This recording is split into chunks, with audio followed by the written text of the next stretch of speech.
All right, continuing here with the crossover. Today's crossover is always sponsored by PrizePicks. Here on Thursday, head on over to PrizePicks, enter the promo code Locked On NFL, and you will receive $50.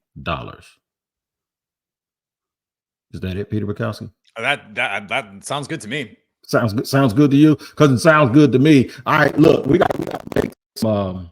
We got to make some predictions here. I don't have the Jaguars winning this game. I just think Green Bay is too good in every area. Can I bring up the T word? Go ahead. What? Trap game. That is the word on the minds of Packer fans right now because you get this big win over Houston. Like you saw it. Jair, Stephon Diggs, those dudes do not like each other. There's the pregame scuffle. They talk the entire game. There was a little bit of a playoff chippiness in the way that we watched the Packers play last week. They've got Detroit next week, then a bye, then the Bears, then the 49ers.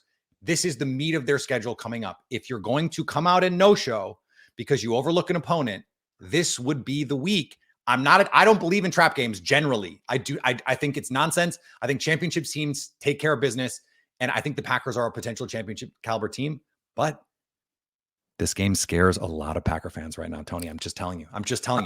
I can understand that, and I can understand why you're afraid because the Jaguars do. Trevor Lawrence is better than people think he is. Okay, yeah. Trevor better than the numbers. For sure. Trevor, we have two running backs. Travis Etienne, who's banged up. I don't even know if he's going to go, but Tank Bigsby might be a better. Power runner who could, he might be better in a lot of people's eyes. Evan Ingram's back and he's healthy. Christian Kirk can play. Gabe Davis can play. They got a lot of people. I just believe, though, with the pressure you guys can put on the defense, I trust your defense coordinator, our offensive coordinator. And then when you flip it around the other way, our defense has a tendency. I don't know what Ryan Nielsen's doing, and I want you to notice this Sunday. They rotate people after like 2 or 3 plays on like the first drive of the game. So if Green Bay can get one first down, you're going to see Trayvon Walker and Josh Hines-Allen on the sideline. And it is the most bewildering thing in my mind because I know they're not running Kenny Clark to the sideline after 2 or 3 plays on the first drive. And then if y'all make it to the red zone, he's going to insert them and go make them, okay, now stop them. Don't let them score. It's the weirdest thing. But we're banged up in the secondary, man, and you guys have gotten pretty healthy, especially with Watson coming back at wide receiver and Reed seeming like he's okay. I just think they have too many weapons, and I think the offensive game plan for Green Bay is just too good, and then you can always turn and give the ball to number 8, Josh Jacobs. So, and Tucker Kraft. I was a huge Luke Musgrave fan. Tucker Kraft has turned out to be the dude I thought Luke Musgrave was going to be. So I know I'm supposed to be talking about the Jaguars, but I'm just telling you why I think this team is too good for them. I think we could surprise Minnesota. I don't think we can surprise and upset Green Bay. So it's funny because Luke Musgrave just can't get on the field is part of the problem. He just can't stay healthy. That's another example of what I'm talking about. He's not a bad player. He's athletic and all of that, but that other kid is just too good. Just better.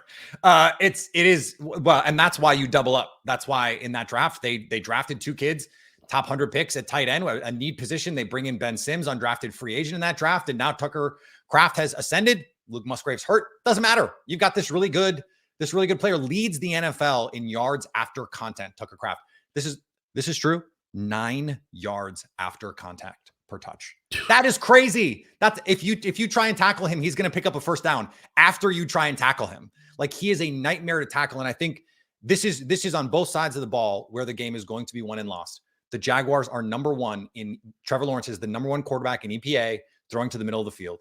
The Packers defense is 3rd in DVOA defending the middle of the field. They are really good at taking away the one place that this offense has been really good this season.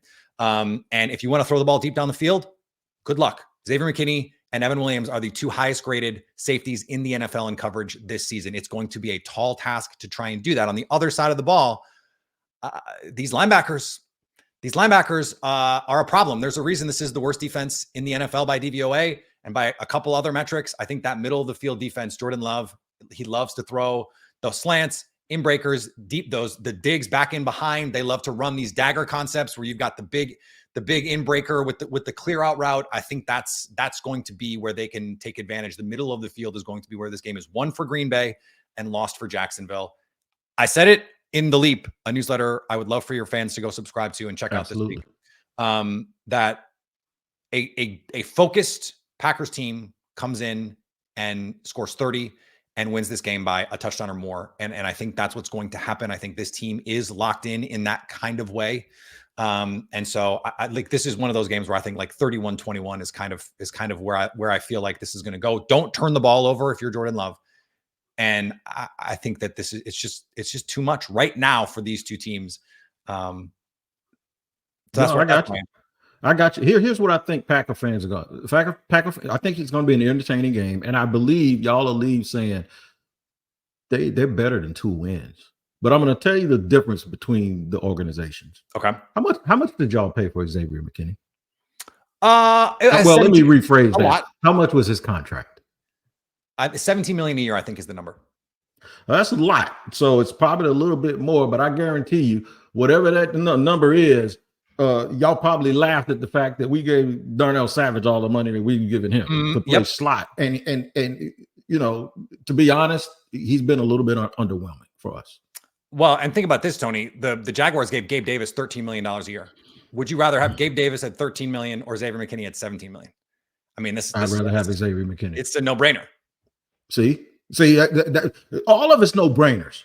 And that's the point. When you look at the Jaguars, you say, why aren't they better? And when people talk about that point you made up about the money, it's not just the pressure. What it is you're paying guys to be something that they're incapable of being. Yeah. So when let's just say everything the contract, if the answer is right, no, everything is slotted. So you're paying Gabe Davis $13 million.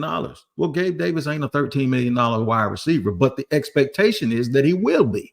And the problem is he's not. So now if a guy tries to overperform the contract, that's where he's not able to do it. And that's the part of the pressure. And I'm glad that you brought that up. It's not like the pressure of just playing a sport that they've been playing since they were kids.